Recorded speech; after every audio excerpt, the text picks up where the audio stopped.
Ari mu nama y'igitaraganya i Abuja, perezida w'umuryango wa CEDEAO Omar Toure yavuze ko icyemezo cy'abasirikare bakoze kudeta mu bihugu bya Nigeria, Mali na Burkina Faso cyo kwivana muri uyu muryango cyafashwe huti kandi hatubahirijwe ibisabwa ngo bavemo. ONU yasabye ibihugu kutibagirwa abaturage b'abasivile bagizweho ingaruka y'intambara muri Sudani imaze amezi 10.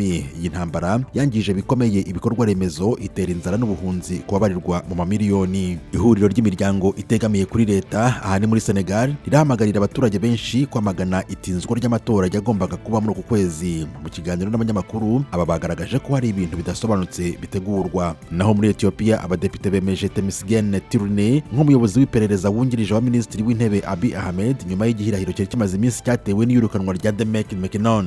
Abakunzi b'ikipe y'igihugu ya Cote d'Ivoire batangiye kuvuga ko igikombe kizaguma iwabo nyuma y'uko ikipe yabo itsinze ya Kongo igitego 1-0 muri 1/2 ejo kuwa gatatu.